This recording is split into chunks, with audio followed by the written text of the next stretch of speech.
I just feel like Tide is a worse Ogre. Like, because we saw Ogre become very popular, like, kind of last week, and every 5 position player was just playing him all of a sudden, and it just does everything Tide does better, except, like, maybe team fight later on. But I love Ogre so much, though. He's such a good hero just for versatility, and you always feel like you're contributing something to a team fight, because most of the time you're going to have Bloodlust on your core, and you're probably going to take a little bit longer to kill than a lot of other heroes. But when you think of, like, high damage offlaners that are going to pair together with the Weaver quite well, what are the ones that jump out to you guys?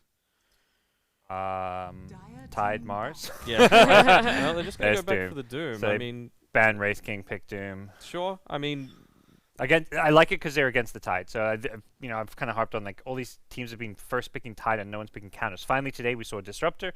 Now we see Doom. These are two of my favorite heroes to deal with the Tide. do you really want to be dooming a +5 Tide? That's the true. downside, right? Yeah, that's true. Maybe he won't be the Doom. Yeah, maybe it's just like whatever. Mid one picks, Quap's a good Doom target. Yeah, and you've also got the it being a natural Midas builder. It means that Beastmaster's not going to get that great timing around the Helm of the Dominator if you're able to get it early on. So at least until you get the Helm of the Overlord, it's quite nice.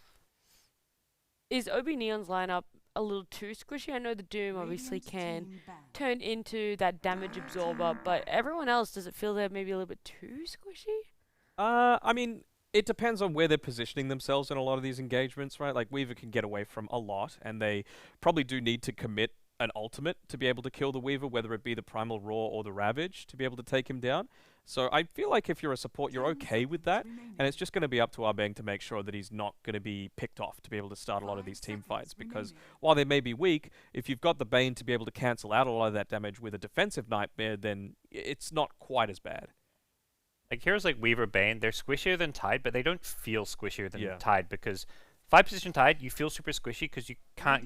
You're a frontline hero that can't frontline without items. Yeah. And Weaver and Bane, they're positioning heroes, so you're always positioning yourself such that you're just not taking damage, unless there's heroes that can easily jump you. Which this game, there really isn't anything that amazing. Like, the Queen of Pain can blink him with the Inkswell maybe, but that's always risky until you get that BKB. So I feel like that's where game one the Slug pick worked really well, because that made the Lina and the support's life really hard. I don't think they would go Slug again.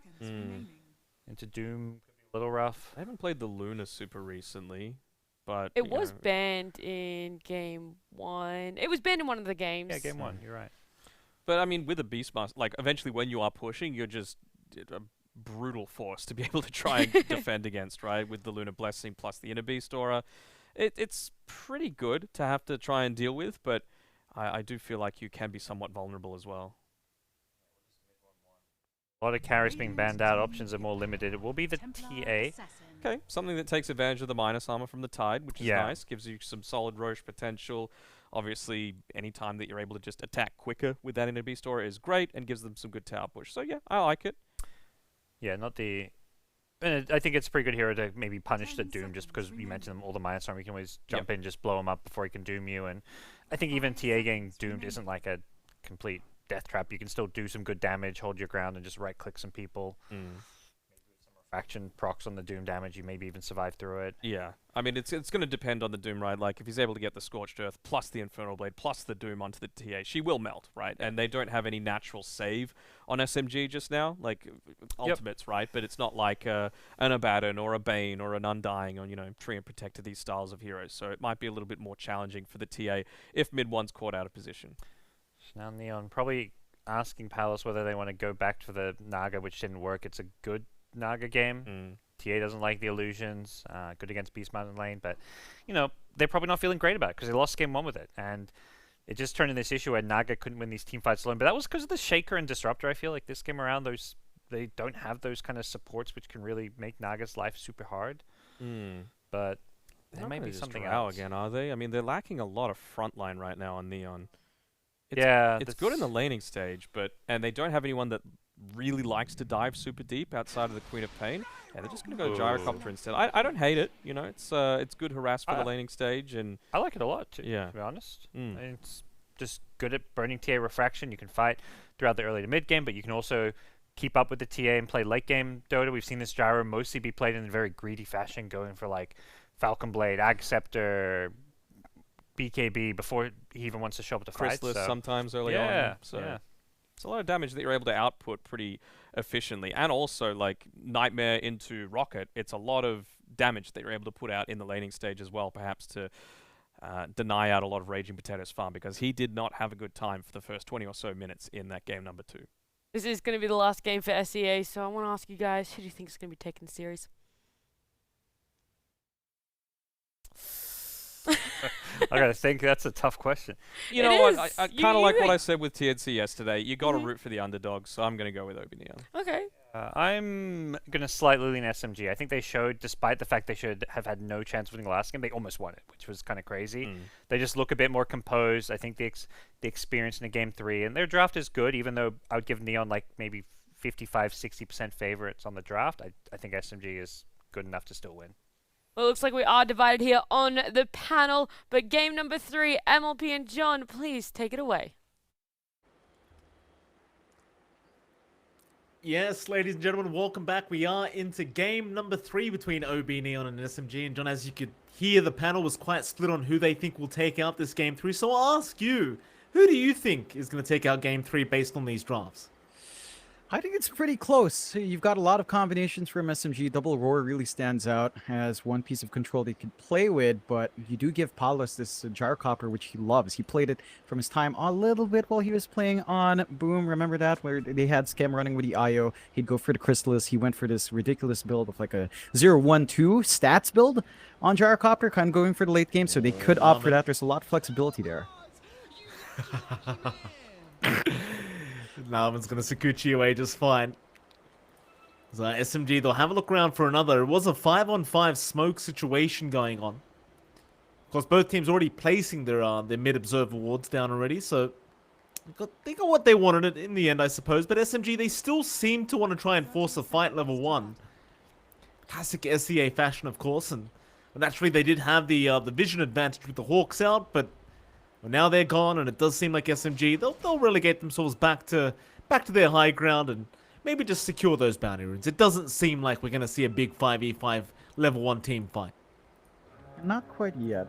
They might struggle a bit for the runes. No one's in position for Neon to take the top rune spot. So, gotta have to sneak up there to get the even trade. Will break out even.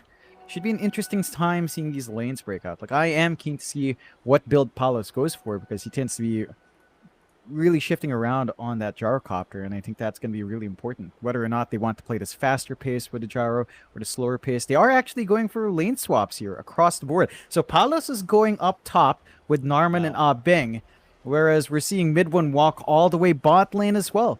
So they're shifting things out here, trying to go for different matchups that will still end up being the Support Tide and the Beastmaster up against the Gyro, so the Gyro can still kind of clear out those boars, and it's going to be a trial lane start for Neon, perhaps looking to be aggressive, looking for maybe a first blood opportunity. Palos is not skilled up yet, so they can opt to go for something with more damage, maybe going for the Rocket Barrage or Homing Missile to set up, but Abing will break it off and split into the dual lanes.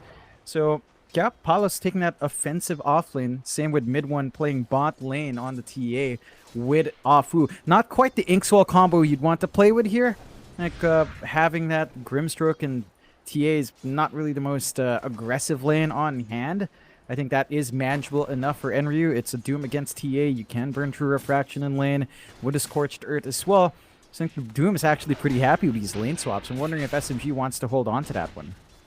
Certainly so. I mean, well, right now it does seem like OB.Neon are more than happy to just remain with their Gyrocopter up at top lane along with Narman.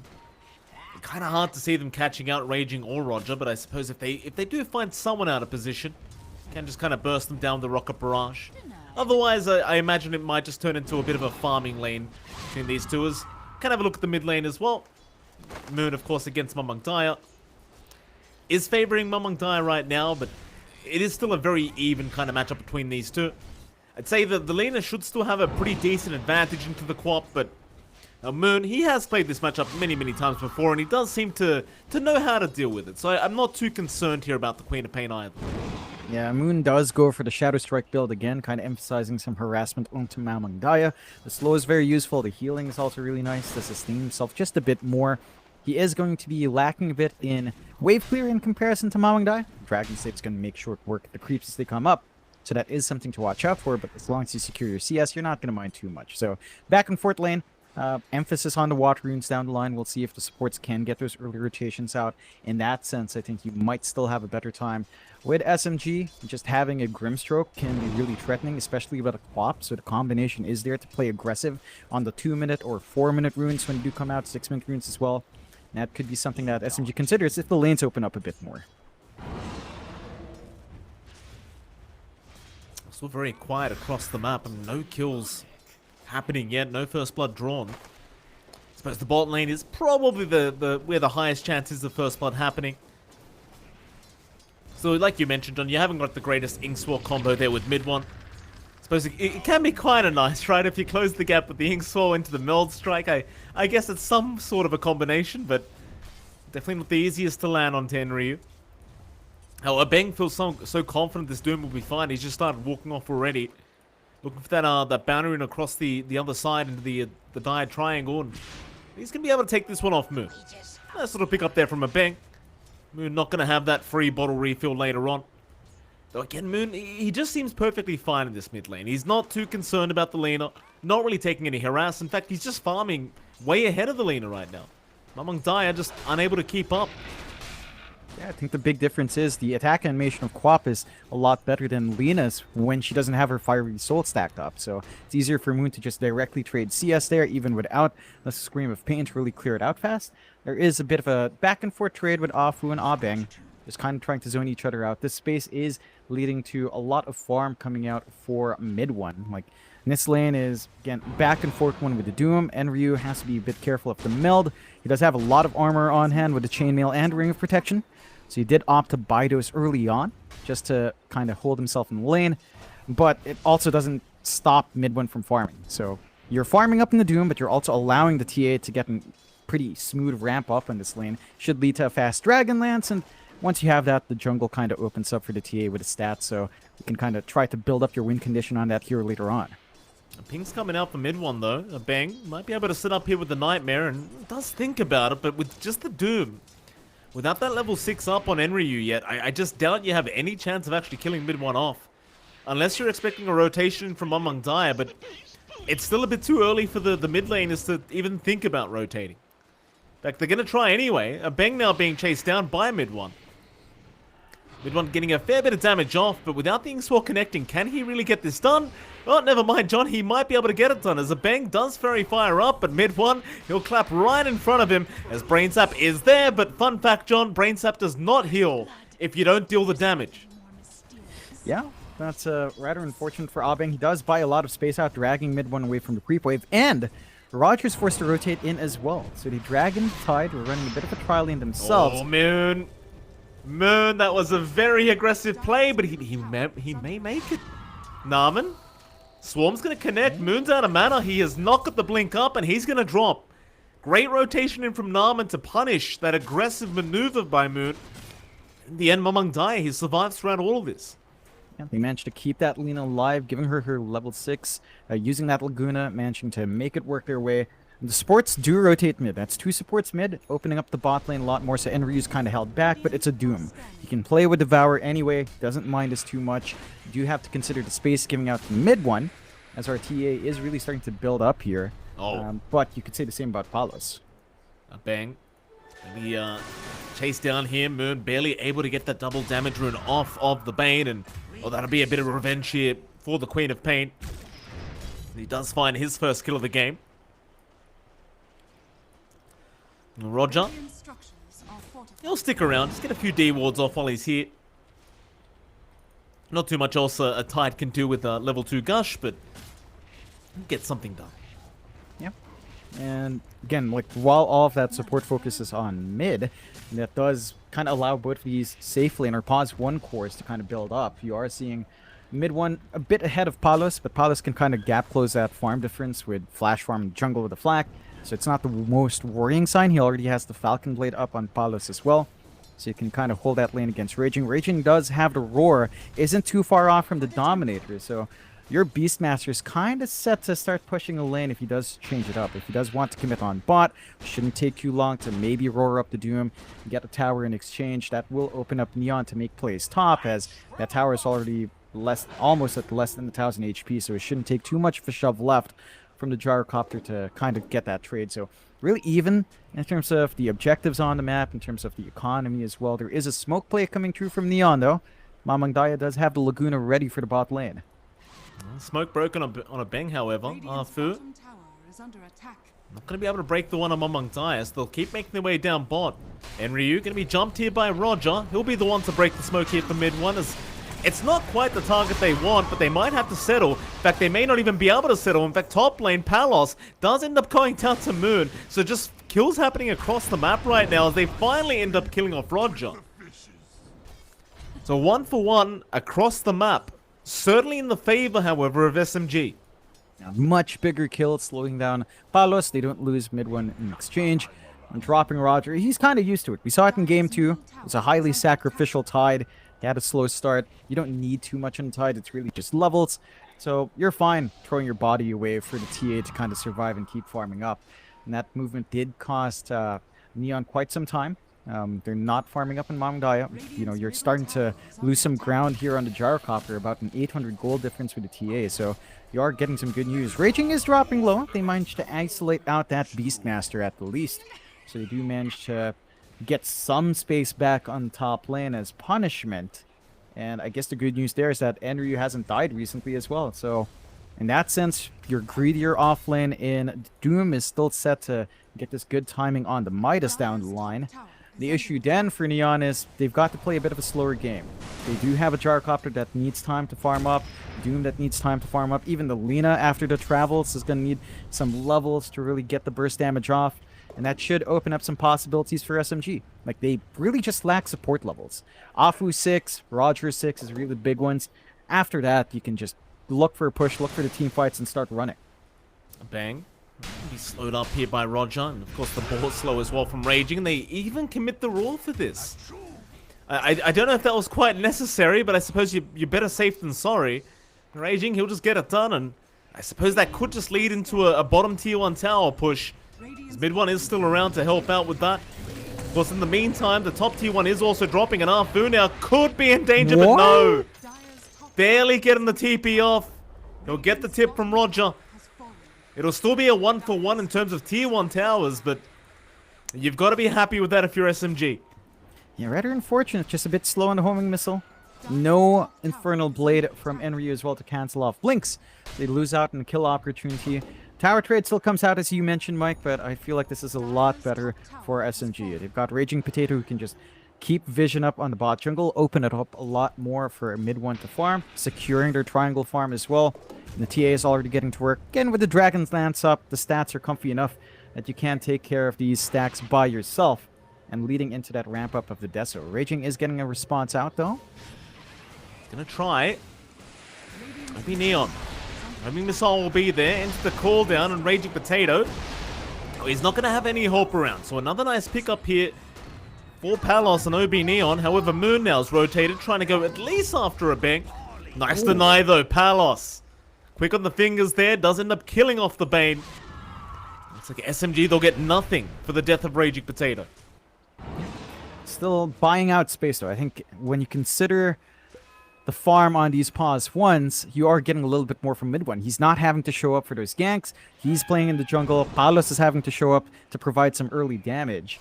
And that is cutting off from his time in the jungle, cutting off from his time to escalate on the gyrocopter. He is rushing for an early BKB here, so he wants to be that faster core. He wants to show up to these fights. And maybe by that point, Neon might be aligned to kind of take them. You know, the Travels are flying in from Mamang Daya. He's a lot faster. He's going to be all over the map now. You are already at the Midas for Enryu, so the Blink's not too far off. Once those items all kind of line up together with a BKB, that should be Neon's opening to play that much faster draft they want to. Oh, they've got the Satyr Banisher. Nice little purge out thanks to Raging Potato, and that'll allow the easiest Inkswell of their lives, as they will be able to pick up Enryu. You know, speaking of Enryu, John, his farm isn't that impressive this game.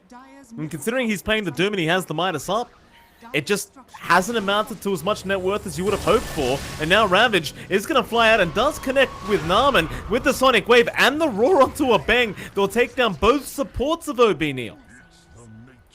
Yeah, that's worthwhile. Like, you're not envisioning yourself taking a big team fight with all of the cores lining up there from Neon. So you just blow up the supports, opening up the mid lane push. They've got the numbers to kind of get that done. The respawns are short, though. Enryu's back on mid. They've got Doom for the defense. They just kind of need to find a target to gap close onto. The tier 1 mid tower, not going to last very long unless they can make the plays in, but the Doom, I mean, it's available. Enryu's just going to find a target he wants. It's not going to be Roger.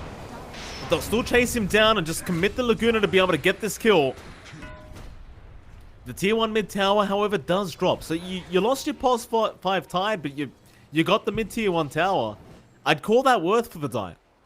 Yeah, it's definitely worthwhile. Again, Roger doesn't mind throwing his body away. He's used to it from game 2. He doesn't need much on the tide to really get going. Just needs to slowly build towards that blink. Palos is playing on the opposite side of the map, though, but that is under vision. So SMG are well aware that Palos is clearing out some of their camps. That does allow mid 1 to just keep playing bot. The Deso timing on our TA is about to line up, Mike. And from that point, with just Dragonlance Deso, we know a lot of TAs want to take a team fight, go for a push, and that's when it starts to line up. Go for a push with a Roshan. That will just really open up once that's available. A bit of a chase onto Narman. Very slippery Weaver. He is cutting off the creep line as well. That is forcing SMG back just a tad. But I do worry about the fact that Neon still need a little bit more time to cook up. Like, there is a BKB for Mamang Daya coming out soon as well. But just the Doom alone without that protection and chorus makes it a bit tough to kind of find a follow-up for that Doom. And Enryu hasn't opted to use that spell at all. So they need to just look for that opening, get the blink out onto Enryu. As you said, Mike, it's been a bit slow for the Doom. He's not too far behind Moon, but normally, so Doom, you're generally #1 net worth at this point. Certainly so, John. Right now, mid 1 is well and truly ahead of everybody else in this TA. He's not really struggling whatsoever here, just having the freest game of his life. So you do finally have the blink up, though, on Enryu, and that might be about time for them to smoke up and try to make some plays happen. We'll smoke up here with a bang. Moon is showing down a bot lane, so they could certainly go for him on this Queen of Pain. See if he does back off in time. I mean, the chase is certainly on. Enryu and a bang, just trying to find the angle to move in. Oh, and they might find him too, Moon. Does he go back for that large cap? He does. This could cost him as Enryu. He's going to be able to get the easiest Doom of his life. But can they secure the kill now? There was a trap to slow them down and the turnaround. Moon's going to give the vision for mid 1 to make his way over and try to chase down this Doom. So eventually the Doom is going to wear off on Moon. And it amounts to nothing. Yeah, just a bit tankier than you'd expect in the Quap with Sanj already up. So that added stat resist, added strength does make it a little bit harder to burst it down to that Doom. And rather unfortunate for Neon. That's a massive spell to throw out. That's the blink reveal as well on Enryu. So now SMG's got that info. They smoke up. Mid 1 does have the Deso. They could try to sneak the Roshan. That looks to be the play. They've got a lot of minus armor. Maybe sneak around for a kill first. Oh, nice soulbind Afu. He's found 2 great targets. A bang just melts, and there goes Enryu. Great soulbind out from our Grimstroke. And that'll pretty much guarantee Roshan to go the way of SMG now. Yep. Not going to take long. Beastmaster Aura, TA Desolator. Roshan just melts. Very quick Rosh coming out for the side of SMG. OB.Neon don't really have a play there. Narman's hanging around the area. Can't really just Shikuchi in and steal. So you have to deal with a second life now on mid 1. At the least, some good news for Neon is that they've got some of those early BKBs up. So it's up and running on Palos. He can show up to these fights. Next question is, will they have enough damage just with a BKB on the Gyrocopter? Compared to mid 1, it doesn't feel like you're going to do as much as the TA here. Feels like you're going to do nothing, John. I mean, you could survive through the initial onslaught, but in terms of damage output, you're not going to have much. And speaking of damage, someone who does have plenty of damage is mid 1. Raging Potato able to set up for that Weaver kill. But I do agree with the point you were making. I mean, OB.Neon, they certainly need to buy a lot more time here for Palos, I think. That they have smoked up, but Roger's going to be there to break the smoke. And even then, even with nightmaring up Roger, I don't think you can fight. Not into the Ravage. They've just got to try and find a way out, but no, they're going to make the jump in. Onto mid 1 they go. Keep in mind, he does have the Aegis up. The Fiend's Grip is there. They've caught Moon, but the Ravage is going to save it. Now a huge Sonic Wave out. Moon connects on absolutely everyone. Oh, Narman, he's going to try and clean up here for the team, but there's no one to really go after. He'll try after Roger, but it's a full team wipe. Just a perfect Ravager to a perfect Sonic Wave. You love to see it. I'm just surprised Neon still forced that fight. The smoke broke on Aubing, as we saw by Roger. They still ran into the left side of this tier 1, setting up for an engagement, but SMG had the info to play with. So they just snuck their way in, through the backside, got the positioning right, and managed to punish Neon for being forced to fight. I think the main reason Neon wants to fight is because they opted for a BKB build on Gyro. So you're not really farming with that item. You have to fight with that item. You have to fight with that spell immunity. But SMG has a lot of ways of ripping through that. Like the Sonic Wave still deals damage through it. You've got the Roar to maybe even pin down the Gyro if he's an issue. They do manage to at least sneak away the DD, but Aubing's gonna pay with his life. That he is. I suppose with the way this game's gone so far for OB.Neon, you'd rather just deny everything you can from SMG. That DD ring being included, but it's a pretty rough position now for OB.Neon. You need some form of damage on Palos. This isn't Aghanim's Labyrinth, John. That's for sure. It's Roger. He's going to make the jump in. Mamang Daya already just melting so darn quick, but they've got mid one now. They'll get through at least the Aegis, I think. As mid one, he'll keep trying to fight. That'll be one life gone. Into the Soulbind. And the double gush. That's going to force out the BKB usage of Palos. Mid one, though, he's not done. Miss. He does miss uphill, but Enryu still gets wiped out by Moon. Scream wasn't enough.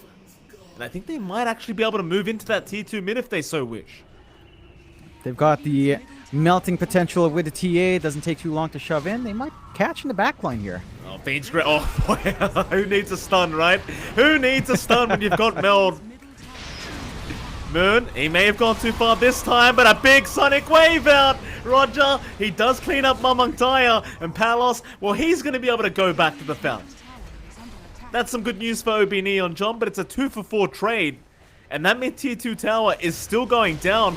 You do have the rotation in from Enryu, but the blink away is there. They are safe. Yeah, and it's a massive start now for SMG. 7k lead at 19 minutes. Well and truly ahead on mid 1 and Moon. Sacrificing Raging's farm once again, but not by much. You're at the point where the Beastmaster has more farm than the Doom, Mike. Enryu, with the Midas, with the Devourer, is just not getting enough space out. He's just constantly targeted down, and he is fairly squishy for the TA to deal with. He doesn't have much armor yet, so it makes it really easy for mid 1 to just rip through and everyone else to follow up. SMG, they've got this massive lead. They've got map control. They've got really good forward wards watching behind the tier 2 spots. So they can kind of opt to take a position on the triangle. They will smoke up. They've got Ravage, no Roar. Soulbind and Roar are almost off cooldown, so this is a good time to force that fight. Absolutely. Mid one, he'll move in. A bang is going to get spotted immediately, and just, man, that damage. Way too much for the Bane to handle. Palos, he's going to be okay. Does TP out. Oh, Enryu. He walked into a trap. Whoopsie. Enryu, not so safe anymore as Raging. Gonna get plenty of vision out with the Hawk, and oh, there goes your Doom. No issue here for SMG. So they immediately go for a 5-man smoke up. Where do you head, though? I mean, there's no Roshan. Maybe it's just right into the Radiant Triangle. I mean, that's where they've got to be right now. Yeah. They just need to... Well, mid one, he wanted the gyrocopter, and he did guess exactly where he would be, but he'd already backed off as Narman is going to try and find his own way out of this, but the Roar is there. And it's going to be another great set of kills here for SMG. 6k net worth advantage now. OB.Neon. This Gyro, John, he's trying. Palos, he's getting close to the Ags up, but even with that, I still doubt he has enough damage. No, it's definitely not enough. You need a lot more. You need maybe a Chrysalis build-up into Silver Edge or Daedalus. Tends to kind of fix it up for the Gyrocopter at that point, but that's still a long ways off. SMG cutting off the triangle as you'd expect with a mid-tier 2 gone. Makes it a lot easier to force OB.Neon in bad spot, and they've even got the BKB now on mid 1. There is a smoke play coming out from Neon, though. They've got Doom ready. They just really need to find a good target to jump first. Who will it be? OB.Neon. running right towards Moon, but he's just going to blink away to the other side of the map, and SMG, they're more than happy to start a fight right now.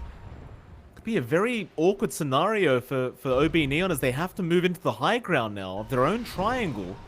Enryu's going to try and find a Doom target. Meanwhile, SMG still keep moving back, but now they've got the vision. Mid one, he'll jump in with the BKB out. Fiend's Grip immediately cancelled with the Ravage out from Roger. They've lost Abing, they've lost Narman, they might just lose Palos. He's got nowhere to go.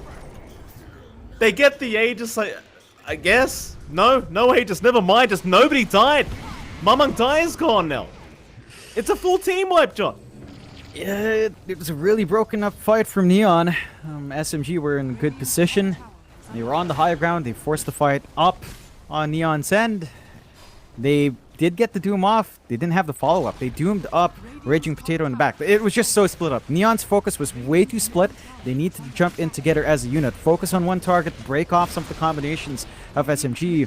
But SMG's position was just perfect. They were very split up. That forced the movement from Neon. And off the back of that, high ground opens up. Mid rack's gonna fall. Top rack's next. Not much Neon can do. They don't have grip. They don't have Doom on to respawn. So it's all down to just trying to force them out with Lina and Gyrocopter damage. Top racks will fall just as quickly as the mid one. Excuse my pun, John. Didn't actually intend that one. So SMG will back off. You didn't even pick up on that one, did you, John? You didn't even hear it. Right when you said it, you know, that's like, oh, there you go. You know, it was accidental, John. It's beautiful. You know, that's how we make a lot of stuff happen. Like happy little accidents with you and me. Still, what's not an accident is SMG having this 15k lead. Very calculated plays coming out from them, punishing Neon for again going for more aggressive buildups. Early BKB on Gyrocopter just didn't pan out, and inside of SMG now just have control over this sector on the map. The triangle's theirs, top and mid lane's theirs, bot lane's the only area Neon can play, and there's some jungle to farm there. At the least, you are getting some more build-up, some more catch-up from Enryu, but he is still behind Raging Potato in terms of farm. Like, Doom being behind anyone's just not a good sign. So I think Neon's gotta find a way to claw it back. The Ags is gonna be a start for Palos, almost there. He's gonna need way more on top, as we mentioned, Mike. Even Mamang Daya, it feels like he needs to transition to a much bigger core, but he's only got the Shadow Blade. He really needs the Silver Edge to start getting those big hits off as the Lina, and that's also still a ways off here, Mike. You don't have to tell me, John.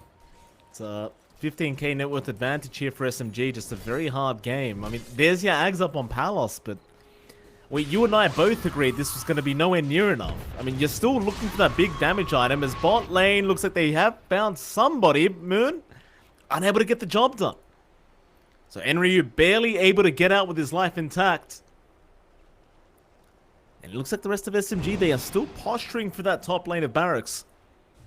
And Roshan's still over a minute away, and now the Raw's out. They've got the primary target, and that'll be Palos gone. They just could not react quick enough to help him. He's got no buyback, John. He just finished the Ags up.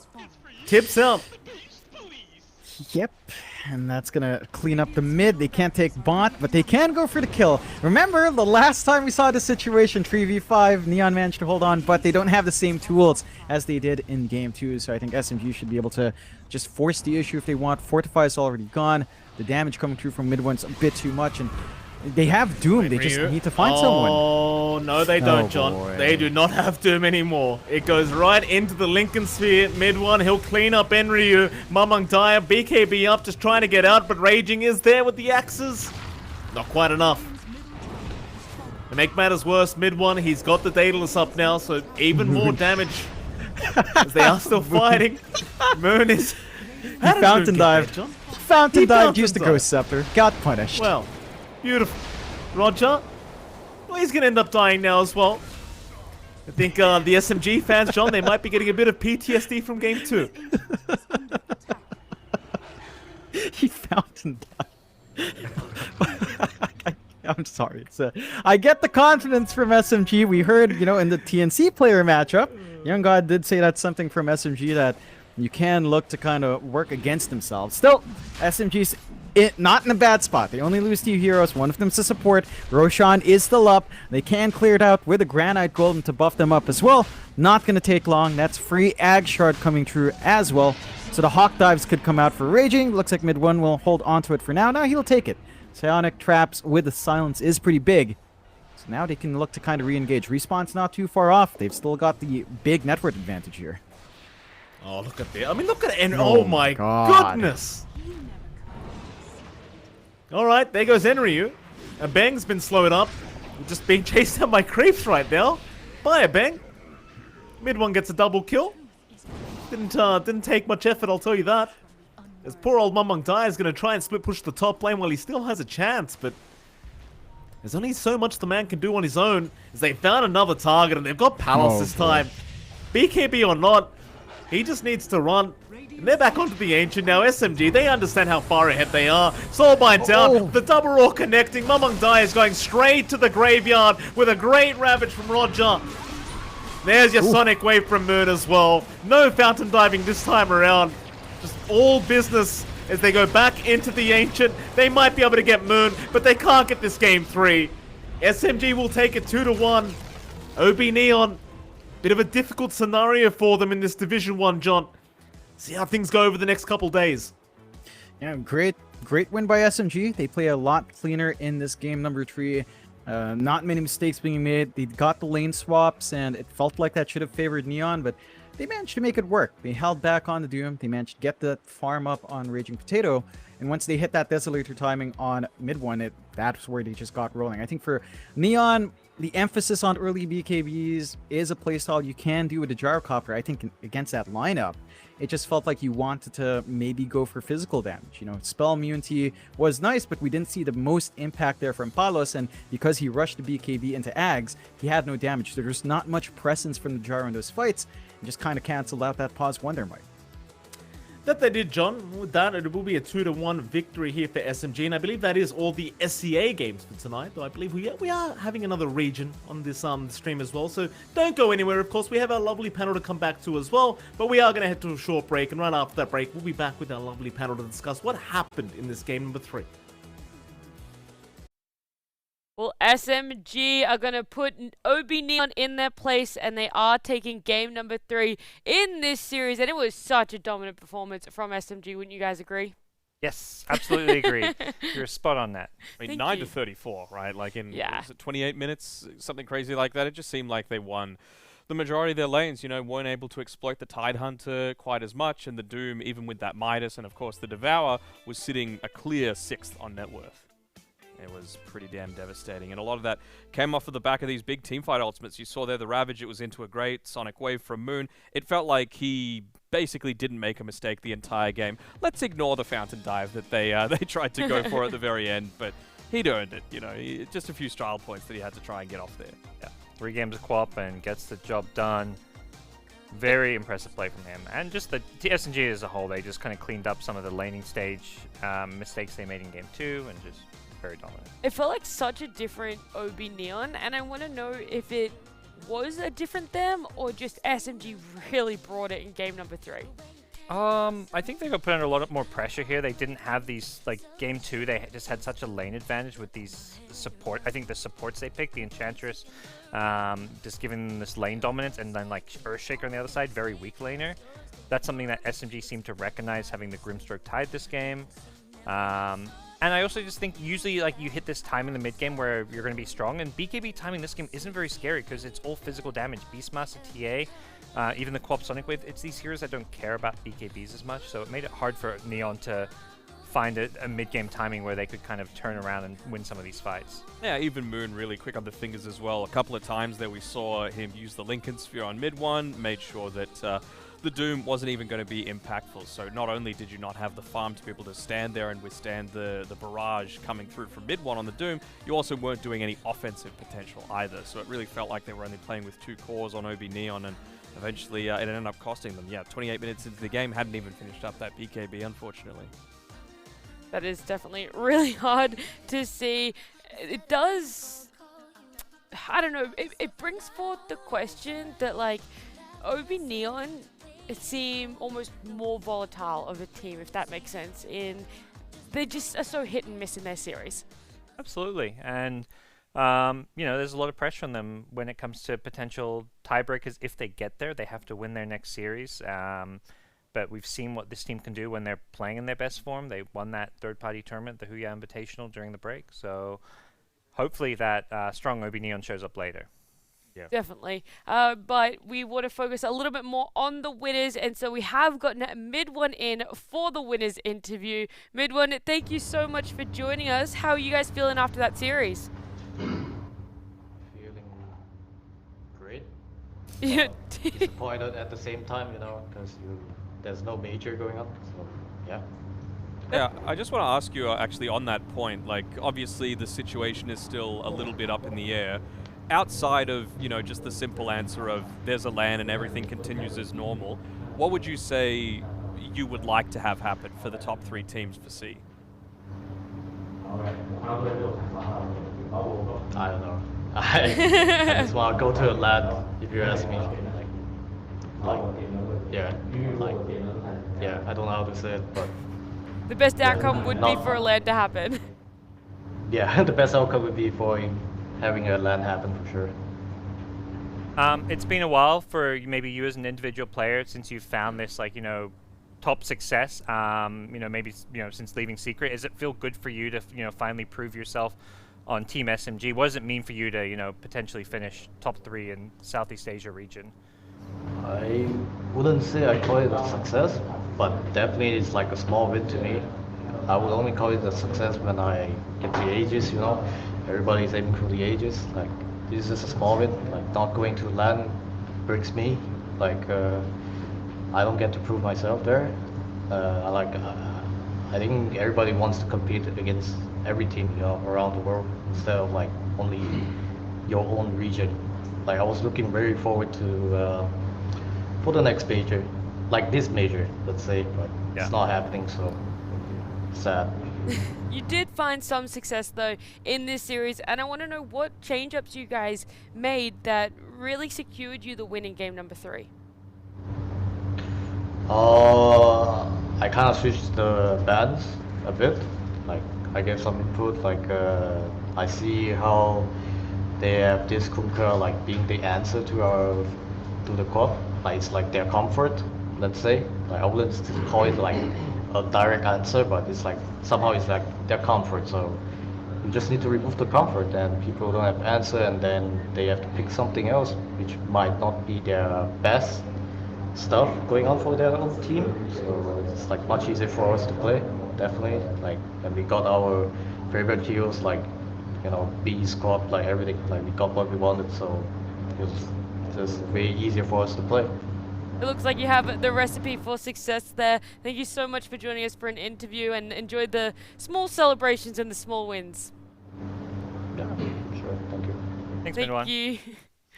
Normally we'd dwell on the interview, but I want to jump straight into the standings. Kind of slurred my words a bit there. I want to jump straight into the standings because I want to talk about what it kind of really means for SMG and OB.Neon now, because we do see OB.Neon there down the bottom with TNC. TNC have played all of their series, so there is no way, shape or form that they can get any more wins under the belt. And OB.Neon have one more series coming up against Motivate Trust, so that's going to be a really interesting, very divisive sort of game that will eventually happen. And that's the last series of the entire league, right? So Yeah. it's going to come right down to the wire at the very end. And we'll have a better idea of where Execration fit in, because if they lose their last 2 series, which is somewhat likely because they're playing, I think, T1 and Boom. Yes. Or Fnatic, maybe it's Fnatic and Boom. They're playing two top teams. teams. So, I mean, what could likely happens is if OB.Neon lose, they're guaranteed bottom 2, but if OB.Neon wins, it's a 3-way tie. So. Well, that is going to be it for the Southeast Asia DPC. That is, there are more Dota. I don't know what I'm saying because I'm trying to throw it a break quickly, but there is going to be more Dota. I promise you, don't go anywhere. We'll be back with some Eastern European action.